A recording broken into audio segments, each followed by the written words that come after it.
اقرأ أخيا ورتل القرآن اصبح আত্মাহারিক TV ওহির আলোয় উদ্ভাসিত জীবনের জন্য।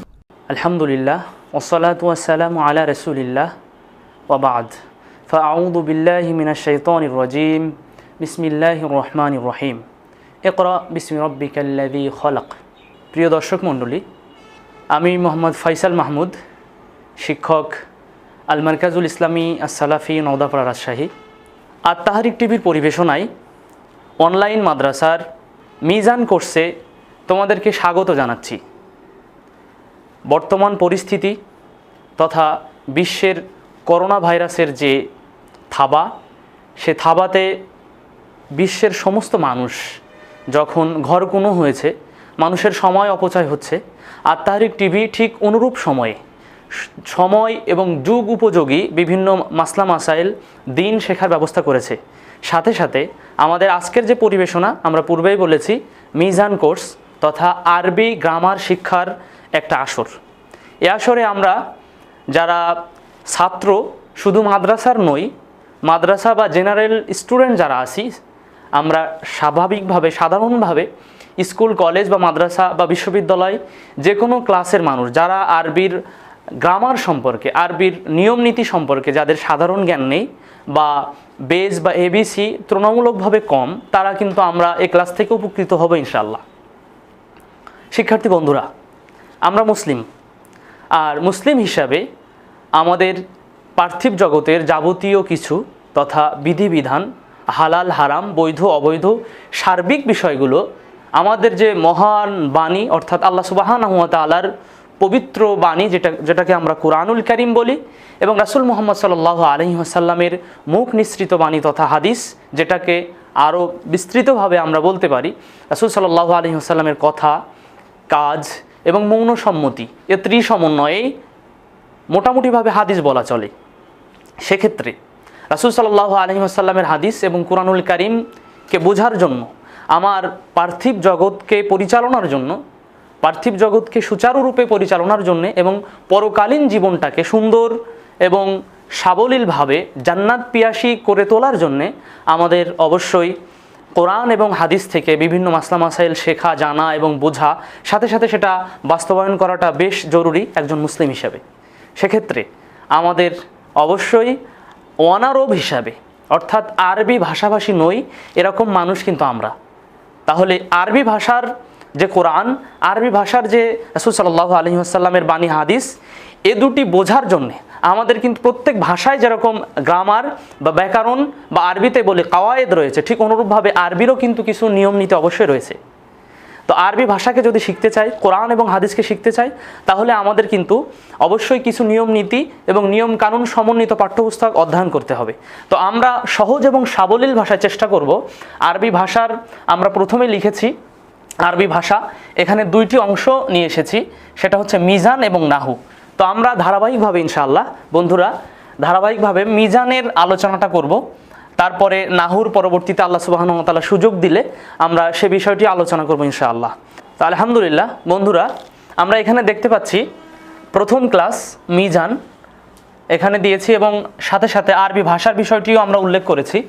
তো আরবি ভাষাটা প্রথমে বলেছি, আরবি ভাষা জানা, বোঝা এবং সেটা আমল করা, অর্থাৎ কোরআন এবং হাদিসের সমন্বয়ে সেটা জেনে বুঝে আমলে বাস্তবায়ন করতে গেলে অবশ্যই আরবি ভাষা, আরবি কাওয়ায়েদ, আরবি নিয়ম নীতি আমাদের অবশ্যই জানা দরকার এবং জরুরি বিষয় বলে আমরা মনে করছি। যার কারণে আমরা এখানে লিখেছি আরবি ভাষা, এবং আরবি ভাষার দুইটি পার্ট আমরা দেখানোর চেষ্টা করেছি।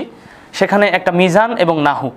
মিজান যে বিষয়টি নিয়ে আলোচনা করেছে, সেখানে আমরা উল্লেখ করেছি শব্দের গঠন নিয়ে আলোচনা করেছে, এবং নাহু শব্দ এবং বাক্য। এটা আমরা ধারাবাহিকভাবে পরবর্তী ক্লাসগুলোতে জানবো ইনশাআল্লাহ। তো আমরা এখানে আরেকটু জিনিস লক্ষ্য করি বন্ধুরা, সেটা হচ্ছে আজকের পাঠের শিরোনাম। মানে আল্লাহ চাইলে ইনশাআল্লাহ আমরা কোন পাঠগুলো, কোন শিরোনামগুলো আমরা শিখব, সে বিষয়টিগুলো এখানে জানার দরকার। তা প্রথমে আমরা লিখেছি আজকের পাঠের শিরোনাম, প্রথমে লিখেছি লাফজ বা ধ্বনি। দ্বিতীয় যেটা আমরা শিখব ইনশাআল্লাহ সেটা হচ্ছে কালিমা, পদ, শব্দ বা পদ। আর তৃতীয় বিষয় যেটা জামান বা কাল। এখানে আমরা ধারাবাহিকভাবে আলোচনা করব আর তোমরা অনেকে দেখতে পাচ্ছ আমরা কোন কোন বিষয়গুলো কিভাবে সাজিয়েছি। আসলে যাদের এ বিষয়ে প্রাথমিক জ্ঞান রয়েছে তারা অল্পতেই ধরতে পারবে, আর আমরা ইনশাআল্লাহ তোমাদের সামনে সহজ সাবলীল ভাষায় উপস্থাপন করার চেষ্টা করব। শিক্ষার্থী বন্ধুরা, আমরা প্রথম ক্লাস শেষে যখন ভিডিওটি দেখা শেষ হয়ে যাবে, আমাদের প্রথম ক্লাসটা শেষ হয়ে যাবে, তোমাদের কাছে আমাদের আবেদন থাকবে যে তোমরা ক্লাসটা কেমন লেগেছে বা কোনো জিজ্ঞাসা আছে কি না, এবং পরবর্তী ক্লাসের কোন কোন বিষয়গুলো মানে কিভাবে আলোচনা করলে যদি কোনো মতামত থাকে সেটা আমাদের জানালে আমরা পরবর্তী ক্লাস শুরু করার পূর্বেই ইনশাআল্লাহ তোমাদের মতামতকে অগ্রাধিকার দেওয়ার চেষ্টা করব। আর সবিশেষ আমরা যেন এটার দ্বারা দুনিয়াবি কামিয়াব এবং আখিরাতে কামিয়াব উভয়ই হাসিল করতে পারি। আল্লাহ সুবহানাহু ওয়া তাআলা আমাদের সে তৌফিক দান করুন। আমরা সকলে বলতে পারি অবশ্যই আল্লাহুম্মা আমিন। তো আমরা প্রথম যে বিষয়টি এখানে উল্লেখ করেছি যে প্রথম ক্লাস মিজান অর্থ এখানে দিয়েছি। বন্ধুরা দেখো, লক্ষ্য করো, তিনটি। একটি হচ্ছে মাপকাঠি, আর দ্বিতীয় যেটা সেটা হচ্ছে পরিমাপক, আর তৃতীয় বিষয় যেটা আমরা দেওয়ার চেষ্টা করেছি সেটা হচ্ছে দাড়িপাল্লা। তিনটা বিষয়, মাপকাঠি, পরিমাপক, দাড়িপাল্লা। এখানে আমরা জিজ্ঞাসা চিহ্ন দিয়ে দিয়েছি কিন্তু যে কেন এটি মাপকাঠি, আবার কেন এটি পরিমাপক, আবার কেন এটি দাড়িপাল্লা। আমরা যদি বিভিন্ন বিষয়ের দিকে লক্ষ্য করি তাহলে দেখতে পাবো যে মাপকাঠি বলতে একজন খলিফা বা দর্জি যিনি কাপড় কেটে বিভিন্ন জামা কাপড় তৈরি করেন, একটা কাপড় তার সামনে এনে দিলেই কিন্তু তিনি কেটেই সে জিনিসটা তৈরি করেন না, বা সমস্ত গোটা জিনিসটা দিয়ে কাপড়টা দিয়ে কিন্তু তৈরি করেন না। সেটার পরিমাপ রয়েছে, কেটে মেপে তারপরে সেলাই করেন, সেটা উপযুক্ত হিসেবে জামা, শার্ট বা পাঞ্জাবি সেটা তৈরি করেন। তাহলে আমরা দেখতে পাচ্ছি মিজানও ওই কাজটাই করবে। শব্দ শুধু গঠনই করবে না, একটা শব্দ কতটুকু যাবে, সেটা কি ফেলে মাউদি নাকি ফেলে মুদারে নাকি ফেলে আমর নাকি নাহি, এই বিষয়গুলো আমরা আস্তে আস্তে জানবো। তার বিভিন্ন ক্লাসিফিকেশন সে ইন্ডিকেট করবে। আর দ্বিতীয় বিষয় পরিমাপ করবে। আর একটা হচ্ছে দিয়েছি সেটা আমরা দাড়িপাল্লা। আচ্ছা, কেন দাড়িপাল্লা বলো তো, একটু ভাবি আমরা। আসলে দাড়িপাল্লাটা এজন্য স্থাপন করা হয় কেউ যেন কম না নেয়, কম না গ্রহণ করে, এবং কেউ যেন কম না দেয়। অর্থাৎ একজন ব্যবসায়ী যিনি দাড়িপাল্লা ব্যবহার করেন বা ডিজিটাল যে মাপার যন্ত্রগুলো রয়েছে সেগুলো ব্যবহার করেন, তো সেখানে কিন্তু তিনি যেভাবে নেন 1 কেজি দেওয়ারই চেষ্টা করেন। তো সেখানে যদি 1 কেজির জায়গায় যদি 1.5 কেজি দেয় বা তার বেশি বা কম দেয়, কম দিলে তো আল্লাহ সুবহানাহু ওয়া তাআলার কাছে অবশ্যই ধরাশায়ী হবে এবং মানুষের হক নষ্ট হবে। সাথে সাথে আবার বেশি দিলে ব্যক্তি দুনিয়াতে ক্ষতিগ্রস্ত হবে, অর্থাৎ ব্যবসা ক্ষতিগ্রস্ত হবে। এজন্যে একটা শব্দ অবশ্যই দাড়িপাল্লায় যেরকম ব্যবসায়ী বা যিনি ব্যবসা করেন পরিমাপ করেন, মেপে দেন, ঠিক অনুরূপভাবে মিজানও কিন্তু ওই কাজটাই করবে। এজন্য আমরা তিনটা শব্দ দিয়েছি, তিনটা অর্থ করেছি, মাপকাঠি, পরিমাপক এবং দাড়িপাল্লা, এবং কেন সেটা উল্লেখ করার চেষ্টা করেছি। এখানে আমরা তিনটা শিরোনামের প্রথম যে শিরোনাম আজকের পাঠের সেটি নিয়ে আলোচনা করার চেষ্টা করব।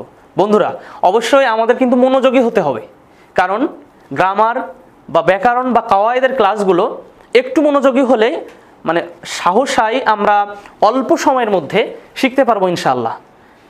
এবং আমরাও চেষ্টা করব তোমাদের সামনে সহজ সাবলীল ভাষায় উদাহরণ সহকারে যেটা তোমরা বুঝবে সহজে সেটা দেওয়ার চেষ্টা করব, সেভাবে উদাহরণ সেট করা এবং সে অনুযায়ী প্রায়োগিক কিছু তথ্যপত্র দেওয়ারও চেষ্টা করব ইনশাআল্লাহ। তো প্রথম আমরা যে শিরোনাম নিয়ে আলোচনা করার চেষ্টা করব সেটা আমরা লিখেছি লাফজ বা ধ্বনি নিয়ে। তো এখানে আমরা দেখতে পাচ্ছি লাফজ বা ধ্বনি। এখানে প্রথমে আমরা একটা ইন্ডিকেটর চিহ্ন দিয়েছি। সেখানে প্রথম বলেছি লাফজ বা ধ্বনি, যেটাকে ইংরেজিতে বলা হয় সাউন্ড বা ভয়েস। আচ্ছা, সাউন্ড বা ভয়েস মানুষ এখান থেকে কণ্ঠনালী দিয়ে উচ্চারণ করে। সাউন্ড বা ভয়েস যেগুলো শব্দ আমরা উচ্চারণ করি সেটাকে কিন্তু সাউন্ড বা ভয়েস বলে। সেখানে আমরা দুইটা প্রকার নিয়ে আসার চেষ্টা করেছি, অর্থাৎ না সারফিবিদগণ যে প্রকার দুটি নিয়ে এসেছেন এবং নাহবিবিদগণও এই বিষয়টিও নিয়ে এসেছেন। সেটা হচ্ছে একটি মাউদু আর একটি হচ্ছে মুহমাল। লাফজ দুই প্রকার, একটা মাউদু আর একটি মুহমাল। আমরা সাথে সাথে উচ্চারণ করারও চেষ্টা করব। তা না হলে শুধুমাত্র যিনি ক্লাস নিচ্ছেন তিনি উচ্চারণ করলেন তাহলে কিন্তু জিহ্বার যে সমস্যাগুলো এগুলো কিন্তু থেকে যাবে। আমরা উচ্চারণ করার চেষ্টা করি। লাফজ শব্দের অর্থ হচ্ছে ধ্বনি, সাউন্ড বা ভয়েস, ধ্বনি, সাউন্ড বা ভয়েস যেটাকে ইংরেজিতে বলে। আর এটি দুই প্রকার, সেটা হচ্ছে প্রথম প্রকার হচ্ছে মাউদু আর দ্বিতীয় প্রকার হচ্ছে মুহমাল। এখন জানবো আমরা মাউদু শব্দের অর্থ হচ্ছে অর্থবোধক, অর্থ এনে দেয় বা অর্থপূর্ণ এরকম কিছু, সেটাকে বলা হয় মাউদু। এবং অর্থহীন যেটি, সেটি হচ্ছে মুহমাল। আচ্ছা, কেন অর্থহীন এবং কেন অর্থপূর্ণ, এটা যদি আমরা উদাহরণের দিকে যাই তাহলে লক্ষ্য করলে বুঝতে পারবো। আর এখানে ইংরেজিতে এটাকে বলা হয় মাউদুকে বলা হয় মিনিংফুল, আর মুহমালকে বলা হয় মিনিংলেস। যারা ইংরেজি ভাষাভাষী এবং জেনারেল শিক্ষিত মানুষ, তারা যাতে বুঝতে পারে সে বিষয়টিও আমরা উপস্থাপন করার চেষ্টা করবো ইনশাআল্লাহ। লাফজ বা ধ্বনি, যেটাকে সাউন্ড বা ভয়েস বলে, দুই প্রকার, মাউদু, মুহমাল। মাউদুকে ইংরেজিতে বলা হয় মিনিংফুল এবং মুহমালকে বলা হয় মিনিংলেস। এখন কেন শব্দ উচ্চারণ হলেই মিনিংফুল হচ্ছে এবং কেন মিনিংলেস হচ্ছে আমরা একটু জানার চেষ্টা করি। এখানে আমরা উদাহরণ দিয়েছি একটা সচরাচর সদা প্রচলিত শব্দ জায়েদ। জায়েদ শব্দ বা যে কোনো শব্দ আমরা নিতে পারি। আমরা দুইটা শব্দ এখানে নিয়েছি, জায়েদ এবং খালিদ, দুটি শব্দ আমরা নিয়ে এসেছি। তো জায়েদ শব্দটা এখানে মাউদু, কারণ জায়েদকে বললে জায়েদকে একজন ব্যক্তি বা একটা ছেলে বা একজন ব্যক্তিকে বোঝাচ্ছে। কিন্তু পক্ষান্তরে যদি আমরা বলি জায়েদ না বলে, বন্ধুরা যদি জায়েদ না বলে আমরা দায়েজ বলি, তাহলে পৃথিবীতে দায়েজ বলতে কিছু নাই।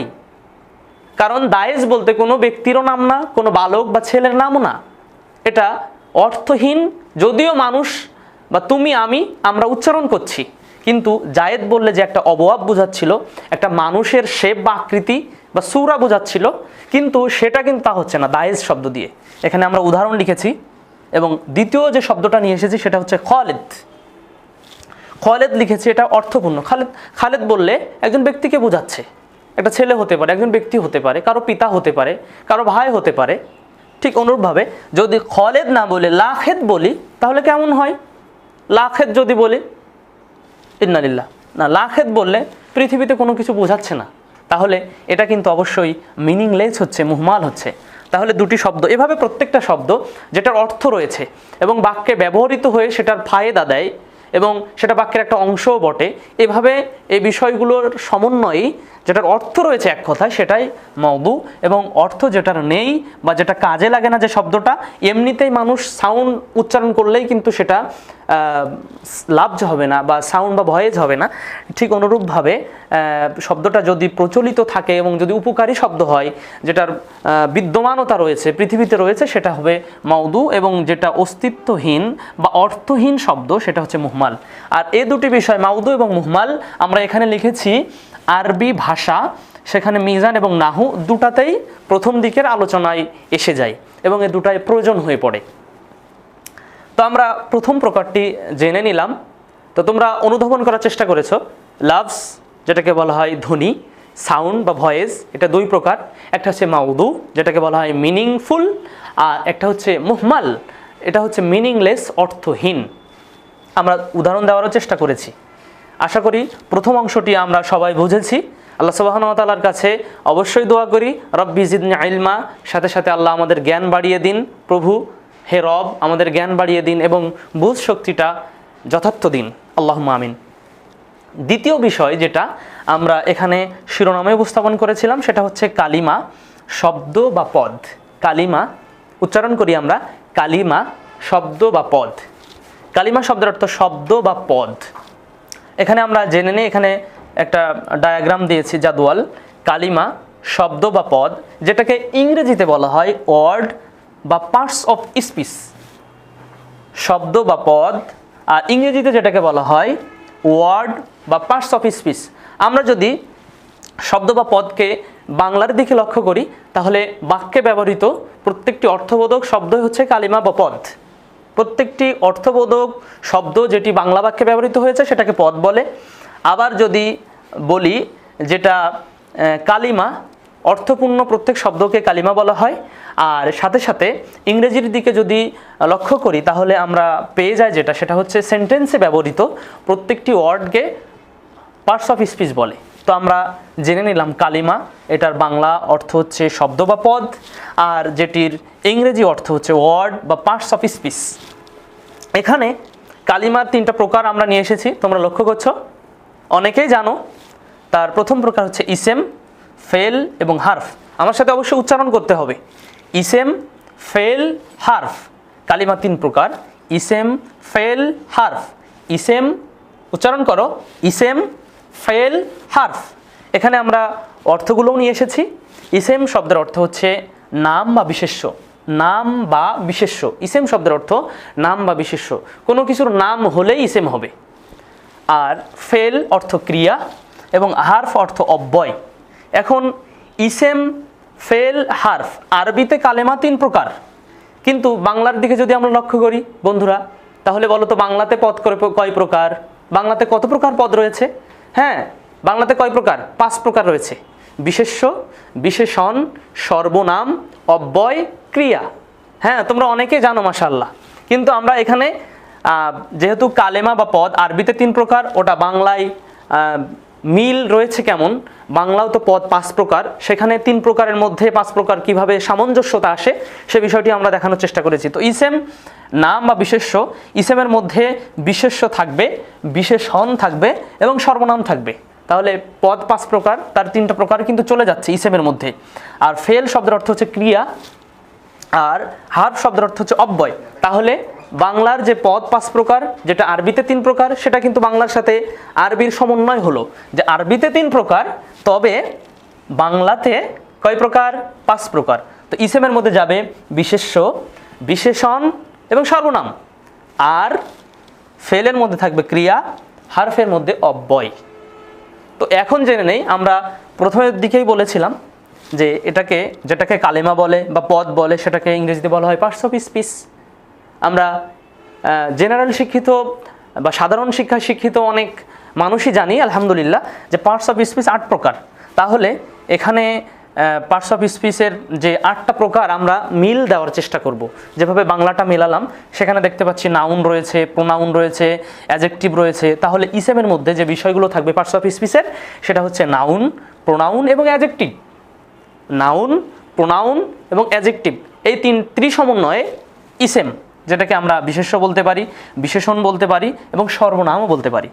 দ্বিতীয় যেটা ভার্ব বা ফেল, সেটাকে ইংরেজিতে তার মধ্যে যেটা পড়ছে সেটা হচ্ছে ভার্ব এবং অ্যাডভার্ব। সাথে সাথে হার্ফের মধ্যে যেটা পড়ছে সেটা হচ্ছে preposition, conjunction, interjection. Preposition, conjunction, interjection, এই 3টা। তাহলে আমরা একটু যদি মিলাতে চেষ্টা করি, তাহলে আরবিতে কালিমা বা পদ 3 প্রকার, ইসেম, ফেল, হার্ফ। আবার সেটি বাংলাতে 5 প্রকার, বিশেষ্য, বিশেষণ, সর্বনাম, অব্যয়, ক্রিয়া। আর সেটার মিলও দেওয়ার চেষ্টা করলাম আমরা ইংরেজিতে, যেটাকে পার্টস অফ স্পিচ বলে, সেটা আমরা দেওয়ার চেষ্টা করলাম। ইসেমের মধ্যে 3টি রয়েছে, ফেলের মধ্যে 2টি এবং হার্ফ বা অব্যয়ের মধ্যে রয়েছে 3টি। এই মোট 3 আর 2 5 আর 3 8। তাহলে আমরা মোটামুটি একটা ধারণা পেলাম যে কালিমার সাথে পদের কি সম্পর্ক এবং পার্টস অফ স্পিচের কি সম্পর্ক বন্ধুরা। তাহলে এখন আমরা উদাহরণের দিকে একটু লক্ষ্য করি। এখানে লিখেছি আমরা উদাহরণ, সেখানে ইসেমের নাম উদাহরণ দিয়েছি জায়েদ, কলাম, রাজশাহী, ইয়াউমুল জুমাআতি, সাউদাউ। সাউদা, জায়েদ, কলম, রাজশাহী, ইয়াউমুল জুমাআতি, সাউদা। জায়েদ বলতে একজন নাম, কলম বলতে আমরা যে কলমগুলো দিয়ে লিখি, আর রাজশাহী একটা স্থানের নাম বোঝাচ্ছে, আর ইয়াউমুল জুমাআতি জুমার দিন একটা সময় বোঝাচ্ছে, সাউদা কালো। সাউদা শব্দের অর্থ কালো। তাহলে জায়েদ শব্দের অর্থ একজন ব্যক্তি, কলম শব্দের অর্থ কলম, রাজশাহী বলতে একটা স্থানের নাম বোঝাচ্ছে, ইয়াউমুল জুমা একটা সময়ের নাম বোঝাচ্ছে, একটা সময় বোঝাচ্ছে, আর সাউদা শব্দের অর্থ হচ্ছে কালো। আচ্ছা, কেন আমরা উদাহরণগুলো লিখলাম? কারণ হচ্ছে, বলতে পারো একটু অনুধাবন করো তো। কারণ ইসেমের মধ্যে নাম থাকতে পারে, ব্যক্তির নাম থাকতে পারে জায়েদ, যেমন বস্তুর নাম থাকতে পারে কলম, কলম, স্থানের নাম থাকতে পারে রাজশাহী, তারপর সেটি সময় বোঝাতে পারে ইয়াউমুল জুমাআতি জুমার দিন, তারপরে সাউদা কালো, সেটা রং বা কোনো কিছুর গুণ দোষ এগুলো বোঝাতে পারে। তাহলে ইসেমের মধ্যে ব্যক্তির নাম হতে পারে, বস্তুর নাম হতে পারে, স্থানের নাম হতে পারে, সময় হতে পারে, বা কোনো কিছুর রং বা দোষ, গুণ, অবস্থা, পরিমাণ, পরিমাপ বর্ণনা করতে পারে, সেটা হচ্ছে ইসেম। এক কথায় যদি বলতে পারি তাহলে কোনো কিছুর নাম হলেই ইসেম বা বিশেষ্য। আর ফেলের দিকে যদি লক্ষ্য করি, সেটা হচ্ছে ফেল শব্দের অর্থ ক্রিয়া। আমরা দেখেছি কোনো কাজ বোঝালে, কাজ করা, কোনো কাজ হলে, ভাত খাওয়া একটি কাজ, পড়াশোনা একটি কাজ, হাঁটা, চলাফেরা, কথাবার্তা বলা, লেখাপড়া করা, সব কিন্তু কাজের মধ্যেই অন্তর্গত, কাজেরই অন্তর্ভুক্ত। তো সেখানে আমরা উদাহরণ দিয়েছি ফেলের, যে দরাবা, দ্বিতীয় উদাহরণ দিয়েছি ইয়াদরিবু, আমার সাথে সাথে অবশ্যই উচ্চারণ করবে, দরাবা ইয়াদরিবু ইউদরিব, এবং লা তাদরিব, দরাবা ইয়াদরিবু ইদরিব লা তাদরিব। 4টি উদাহরণ নিয়ে এসেছি। আচ্ছা বলো তো, এখানে আমরা 4টি উদাহরণ নিয়ে এসে কি জন্য নিয়ে আসলাম? একটা হচ্ছে দরাবা, সে মারলো, ইয়াদরিবু, সে মারছে বা মারবে, আর একটা হচ্ছে ইদরিব, তুমি মারো বা প্রহার করো, তাকে মারো। আর যেটা শেষের উদাহরণ সেটা হচ্ছে লা তাদরিব, তুমি মেরো না। তাহলে এখানে ফেলে মাদি নিয়ে এসেছি, ফেলে মুদরে নিয়ে এসেছি, ফেলে আমর নিয়ে এসেছি এবং ফেলে নাহি নিয়ে এসেছি। এই বিষয়টি আমরা পরবর্তী ক্লাসে আলোচনা করবো ইনশাআল্লাহ। আচ্ছা তাহলে বলো, দরাবা সে মারলো, ইয়াদরিবু সে মারছে বা মারবে, ইদরিব কেউ আদেশ করছে, অর্ডার করছে, তুমি তাকে মারো, লা তাদরিব তুমি মেরো না। তাহলে এখানে ফেলের কোনো কাজ বোঝাবে, সে কাজটা অতীতকালে হতে পারে, অতীতকালের হতে পারে, বর্তমান বা ভবিষ্যৎকালের হতে পারে, আবার সেটা দ্বারা কোনো আদেশ বোঝাতে পারে, আবার সেটা দ্বারা কোনো নিষেধও বোঝাতে পারে। এবার আমরা হারফের দিকে আসি। হারফ শব্দের অর্থ আমরা লিখেছিলাম অব্যয়। উদাহরণগুলোর দিকে লক্ষ্য করি, একটা হচ্ছে মিন, অর্থ হতে, মিন, ফি, ইলা, লাকিন। এখানে একটু আমরা মার্কার একটু সমস্যা হয়েছে, লাকিন, মিন, ফি, ইলা, লাকিন। মিন শব্দের অর্থ হতে, ফি অর্থ মধ্যে, ইলা অর্থ দিকে, লাকিন শব্দের অর্থ কিন্তু বা বরং। তো এখানে মিন শব্দের অর্থ হতে, ফি মধ্যে, ইলা অর্থ দিকে, লাকিন অর্থ বরং। তাহলে এই শব্দ দ্বারা কিন্তু কোনো অর্থ আসছে না, আর এটা দ্বারা কিন্তু বাক্য তৈরিও হচ্ছে না। এই হারফ বা অব্যয় কিন্তু অবশ্যই ইসেম বা ফেলের সহযোগিতা ছাড়া ও নিজে নিজে কিছু করতে পারে না। আমাদের খেয়াল রাখতে হবে, ইসেম এ নিজেই স্বয়ংসম্পন্ন, আবার ফেল সেটা দ্বারা কাজ বোঝায় এবং সেটা কোনো কালের সাথে সম্পৃক্ততা থাকে, আর হারফ বা অব্যয় এটা অন্যের সহযোগিতায় বাক্যে ব্যবহৃত হয়। তাহলে আরেকটা জিনিস লক্ষণীয় যে আমরা এখানে নিয়েছি কালিমা, ইসেম, ফেল, হারফ। আরবি যত শব্দ রয়েছে, আরবি ভাষা সেটা কোরআনের হোক, হাদিসের হোক, ফিকহের হোক, বা অন্যান্য মাসলা মাসাইল হোক, বা বিভিন্ন শায়েখদের লেখা পুস্তকগুলো হোক, আমরা যত পৃথিবীতে আরবি ভাষার শব্দ রয়েছে সেটা কিন্তু বাক্যে ব্যবহৃত হলেই কালিমা এবং তার যেটা সেটা কিন্তু অবশ্যই কালিমা, এবং 3টা প্রকারের কোনো একটি হবেই, হয় ইসেম, নতুবা ফেল, নতুবা হারফ। আচ্ছা এখানে তোমরা কতটুকু শিখলে? আমরা তার প্রয়োগের দিকে যাচ্ছি। আমরা এখানে দেখো প্রয়োগ লিখেছি, আর এখানে লিখেছিলাম উদাহরণ। প্রয়োগ লিখে যাহাবা হামিদুন ইলা সুকি, আমার সাথে উচ্চারণ করতে হবে, যাহাবা হামিদুন ইলা সুকি। যাহাবা শব্দের অর্থ হচ্ছে গেল। যাদের আরবি ভাষায় একেবারে দক্ষতা কম বা অল্প পরিমাণে বা সামান্য এবিসি প্রাথমিক জ্ঞান রয়েছে, তাদের অবশ্যই আমার সাথে সাথে উচ্চারণ করতে হবে। তাহলে জিহ্বার যে সমস্যাগুলো ওগুলো অবশ্যই ভেঙে যাবে, দূরীভূত হবে, সাথে সাথে বিষয়টি আরও সহজ হবে। কারণ অন্তর দিয়ে অনুধাবন করা একটা বিষয়, বা ব্রেন দিয়ে ভাবা আর সেটা মুখে উচ্চারণ করে সেটার সমন্বয় করা কিন্তু বেশ গুরুত্বপূর্ণ একটা অংশ শেখার জন্যে। তো এখানে যাহাবা হামিদুন ইলা সুকি, যাহাবা শব্দের অর্থ গেল, এখানে অর্থ লিখেছি আমরা যাহাবা গেল, হামিদুন হামিদ, ইলা শব্দের অর্থ দিকে, সুক শব্দের অর্থ হচ্ছে বাজার। হামিদ বাজারের দিকে গেল, অর্থাৎ হামিদ বাজারে গেল। একটা আরবি বাক্য, আমরা বলেছিলাম আরবি বাক্যের মধ্যে ইসেম থাকবে, ফেল থাকবে এবং হারফ থাকবে, এই ত্রিসমন্বয়ে আরবি বাক্য। তাহলে এখানে দেখো খেয়াল করো, যাহাবা এখানে আমরা লিখেছি যাহাবা শব্দের অর্থ গেল। তাহলে যাওয়া একটা কি ইসেম বোঝাচ্ছে নাকি ফেল নাকি হারফ বলো তো? হ্যাঁ, তোমরা অনেকে চালাক রয়েছো, একটু বুদ্ধিমান, যে এখানে লেখাই আছে ফেল, তাহলে এটা লেখা আছে ফেল বা ক্রিয়া, একটা কাজ বোঝাচ্ছে, যাওয়া একটি কাজ। এখানে 2 নম্বর দেখো, দ্বিতীয় শব্দ যেটা সেটা হচ্ছে হামিদ। হামিদ বললে একজন ব্যক্তিকে বোঝাচ্ছে। তাহলে ব্যক্তি যখন হচ্ছে তখন একটা নাম, একটা ব্যক্তির নাম, তাহলে ব্যক্তির নাম যখন তখন কি হচ্ছে? ইসেম। কি হচ্ছে? ইসেম, বিশেষ্য। আবার এখানে ইলা শব্দের অর্থ হচ্ছে দিকে। দিকে দিকে বললে কি হচ্ছে? কিছুই কিন্তু বোঝা যাচ্ছে না। যদি বলা হয় সে ওই দিকে গেল বা এই দিকে গেল, এরকম কিছু যদি বলা হয় তাহলে কিন্তু একটা বাক্য হচ্ছে, এবং ইলা শব্দটা বা দিকে শব্দটা বাক্যে প্রয়োগ হচ্ছে, কিন্তু এমনিতে কিন্তু পারবে না যদি ইলা শব্দ দেয়, এখানে যেরকম আমরা দিয়েছিলাম। তো ইলা শব্দটা দেখো ব্যবহৃত হয়েছে, এবং এখানে হারফ হিসাবে আমরা নাম দিয়েছি লাল চিহ্ন দিয়ে। তারপরে এখানে সুক শব্দের অর্থ বাজার, যেটাকে মার্কেট বলা হয়। সেটা হচ্ছে কিন্তু ইসেম। তাহলে একটা বাক্য বিশ্লেষণ করলে আমরা প্রয়োগে এসে দেখেছি যে দাহাবা এটা হচ্ছে ফেল, কারণ এটা দ্বারা কাজ বোঝাচ্ছে। আবার হামিদ এটা ইসেম, কারণ এটা নাম বোঝাচ্ছে। এবং ইলা শব্দের অর্থ দিকে বোঝাচ্ছে, কিন্তু এটা ইসেমও না ফেলও না। তাহলে বাকি অংশ যেটি সেটি অর্থাৎ হার্ফ। আর সুক শব্দের অর্থ বাজার বা মার্কেট, সেটা একটা স্থানের নাম বোঝাচ্ছে, এজন্য সেটা কি হবে? ইসেম। আমরা উদাহরণগুলোতেই দেখেছিলাম, এখানে যে উদাহরণগুলো ছিল সেখানে ব্যক্তির নাম ছিল, বস্তুর নাম ছিল, স্থানের নাম ছিল, সময়ের নাম ছিল, গুণ দোষ ইত্যাদি নাম ছিল, এ বিষয়গুলো কিন্তু এখানে ছিল। তাহলে আমরা এই বাক্যটা দেখেছি। এখন আমরা ইসেম, ফেল এবং হার্ব বাক্যের মধ্য থেকে কোনটি ইসেম, কোনটি ফেল, কোনটি হার্ব, এটা মোটামুটি হাতে খড়ি পেয়েছি। তো এখন আরেকটু প্রয়োগ করি। আরেকটা শব্দ দিয়েছি, রজা খালিদুন মিনাল মাদরাসাতি। রজা, আমার সাথে পড়তে হবে, রজা খালিদুন মিনাল মাদরাসাতি।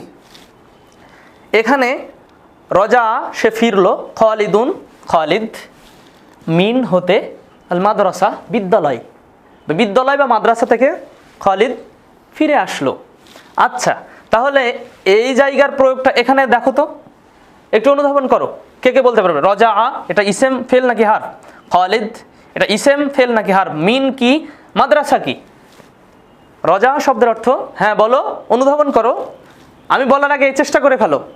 আরেকটি কথা তোমাদেরকে বলি, তোমরা যখন আমাদের ভিডিওর সামনে চলে আসবে, ক্লাস যখন তোমরা ইউটিউবে বা বিভিন্ন মাধ্যমে যখন ক্লাসটা করবে, তখন অবশ্যই একটি খাতা এবং একটি কলম রাখবে।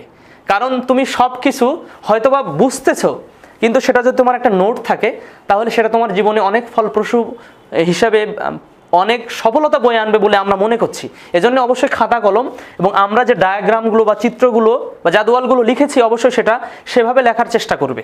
তাহলে সেটা তোমার আরও অধিক ফলপ্রসূ হবে, বা তুমিও অন্যকে শিখিয়ে সেটা দ্বারা তোমারও সাদকায়ে জারিয়া হবে ইনশাল্লাহ, আমাদের মতো ইনশাআল্লাহ। আল্লাহ আমাদের সাদকায়ে জারিয়া এবং আত-তাহরিক টিভির যে আয়োজন, আত-তাহরিক টিভিকে আল্লাহ সুবহানাহু ওয়া তাআলা কবুল করুন। এবং আত-তাহরিক টিভি যেভাবে খেদমতের আঞ্জাম দিয়ে যাচ্ছে, আল্লাহ সুবহানাহু ওয়া তাআলার কাছে যারা কর্তৃপক্ষ, তারা কিন্তু চাই ইহকালীন কোনো দান বা ইহকালীন কোনো পাওয়া তাদের কিন্তু ওইভাবে নাই। শুধুমাত্র উদ্দেশ্য হচ্ছে পরকালীন, যেন আমরা দিনটাকে বুঝে আমল করে সেটা পরকালকে সৌন্দর্যমণ্ডিত করতে পারি। এটাই কিন্তু আমাদের মেন প্রয়াস, এটাই কিন্তু আত-তাহরিক টিভির প্রয়াস। অতএব এই বিষয়গুলোর প্রতি লক্ষ্য রাখতে হবে। শুধু আমি শিখবো তা নয়, আমি যেন আরেকজনকে শেখাতে পারি, সেটা যেন আমার সাদকায়ে জারিয়া হতে পারে। যেভাবে কোরআন একজন আলেম শেখেন, তারপর ছাত্রদেরকে শেখান, এই বিষয়গুলোর প্রতি আমাদের লক্ষ্য রাখতে হবে, যেন আমি নিজের জন্যেই নিজে না, অন্যের জন্য নিজেকে বিলিয়ে দিতে পারি। আল্লাহ আমাদের তৌফিক দান করুন, আল্লাহুম্মা আমিন। তো আমরা এখানে দেখেছি রজা খালিদুন মিনাল মাদ্রাসাতি, খালিদ মাদ্রাসা থেকে ফিরলো।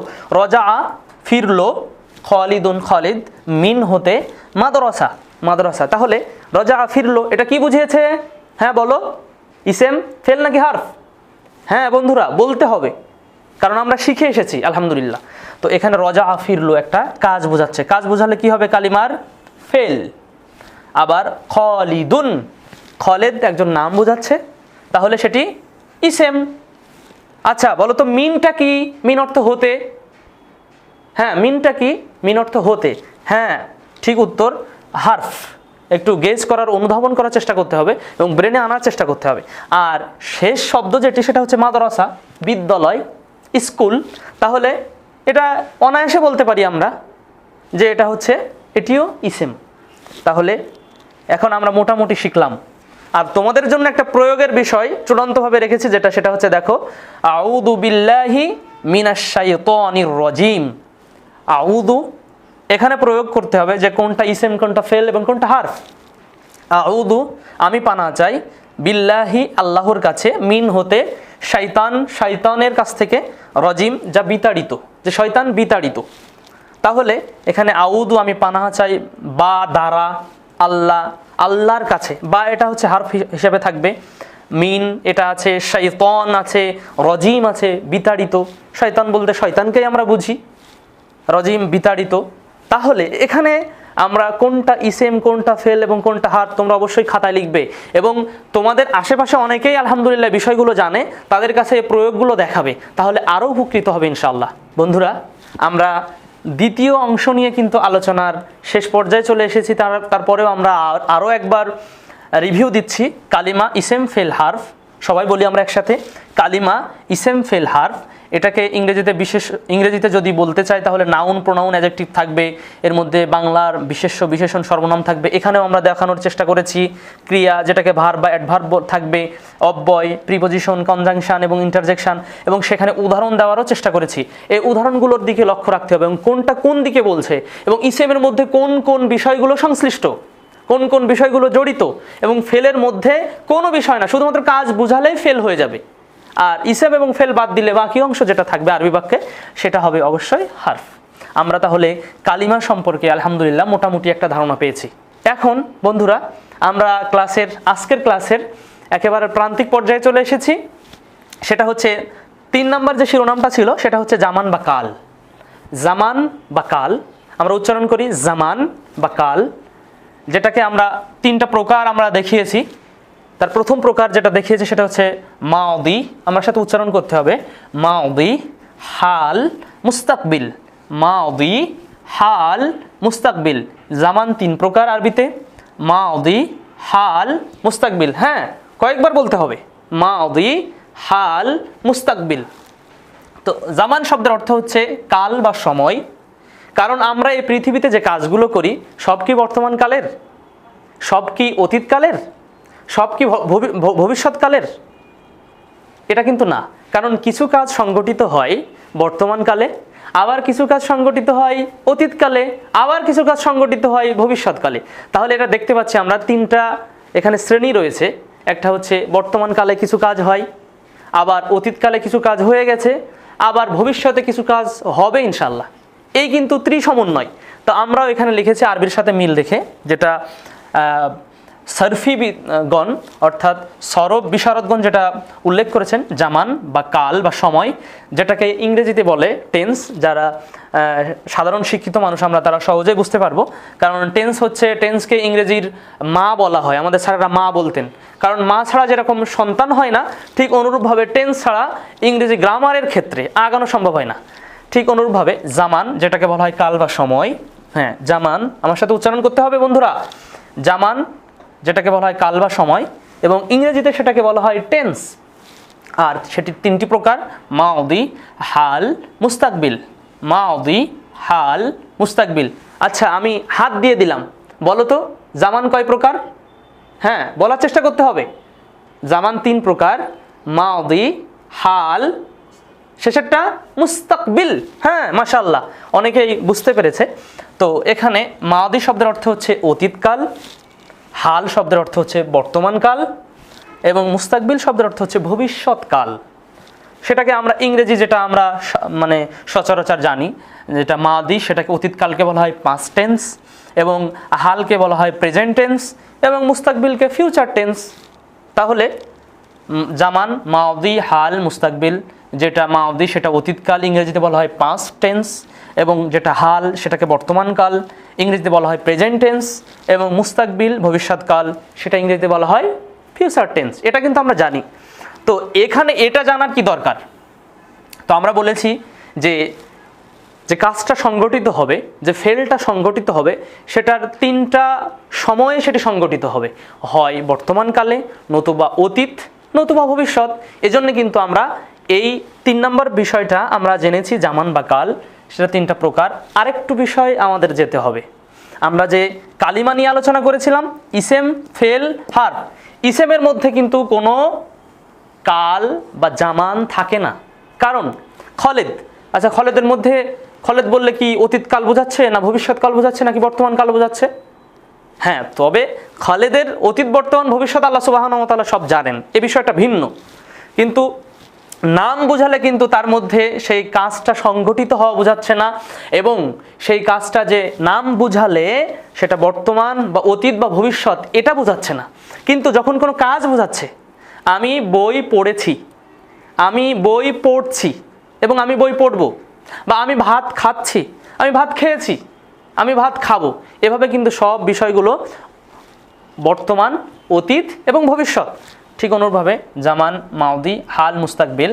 আর ইসেমের মধ্যে কিন্তু কোনো জামান বা কাল পাওয়া যায় না। তবে যেটার মধ্যে পাওয়া যায় সেটা হচ্ছে ফেল, ক্রিয়া। ক্রিয়াটা কোন সময়ে ঘটেছে, একটা ঘটনা ঘটেছে সেটা কোন সময়ে, সে বিষয়টা নির্দেশ করবে। এবং সাথে সাথে জামান ফেলের মধ্যে অবশ্যই জামান থাকবে, হয় মাদি থাকবে নতুবা হাল মুস্তাকবিল একসাথে থাকবে, যেটা আমরা এখানে জানার চেষ্টা করেছি। যেটা দরাবা, তারপর ইয়াদরিবু, দরাবার মধ্যে একটি রয়েছে সেটা হচ্ছে মাদি অতীতকাল, আর ইয়াদরিবু এটা মুজারের সিগা বা রূপ, আর এটার মধ্যে রয়েছে হাল এবং মুস্তাকবিল, দুটাই কিন্তু এটার সংমিশ্রণে গঠিত, সেটা হচ্ছে মুদরে। তো আমরা বিষয়গুলো পরবর্তী ক্লাসগুলোতে জানবো। বন্ধুরা, আমরা ক্লাসের একেবারে শেষ পর্যায়ে চলে এসেছি, তবে আমরা ক্লাসের আরেকটা রিভিউ দিয়ে আমরা শেষ করতে যাব ইনশাআল্লাহ। তবে অমনোযোগী কেউ হবে না, আশা করি অল্প সময়ের মধ্যে অনেক কিছু আমরা শিখতে পারবো। তো আমরা আজকের ক্লাস যেখান থেকে শুরু করেছিলাম, আমরা প্রথমে লিখেছিলাম প্রথম ক্লাস মিজান, মিজানের অর্থ লিখেছিলাম এবং কেন মিজান এবং মিজান কেন শিখবো এই বিষয়টি কিন্তু আমরা উল্লেখ করার চেষ্টা করেছি। তোমরা অবশ্যই জানো, শিখে গেছো আলহামদুলিল্লাহ। তো সেখানে তার প্রথম প্রকারে আজকের পাঠের শিরোনাম ছিল লফজ বা ধ্বনি, কালিমা বা শব্দ বা পদ, আর জামান বা কাল। সেখানে প্রথম আমরা লফজের প্রকার নিয়ে এসেছিলাম। তারপরে দ্বিতীয় অংশ যেটা, সেটা হচ্ছে কালিমা ছিল। কালিমা কি বা কাকে বলা হয় এবং তার কি কি প্রকার রয়েছে সেটা আমরা জেনেছিলাম। সাথে সাথে বাংলা এবং ইংরেজি, বাংলা ইংরেজি আরবি ত্রিসমন্বয় করার চেষ্টা করেছিলাম।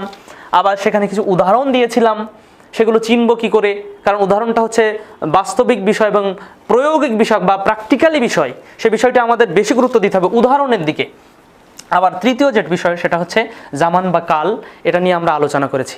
আশা করি তোমরা আলহামদুলিল্লাহ আল্লাহ সুবহানাহু ওয়া তাআলার অশেষ রহমতে তোমরা বুঝতে পেরেছো এবং আমরা সহজ সাবলীল ভাষায় উপস্থাপন করার চেষ্টা করেছি এবং আরও পরবর্তী ক্লাসগুলোতে করার চেষ্টা করব। অবশ্যই আমাদের পরবর্তী ক্লাসগুলো, আজকের ক্লাসটি যেভাবে দেখলে আমাদের পরবর্তী ক্লাসগুলো দেখবে।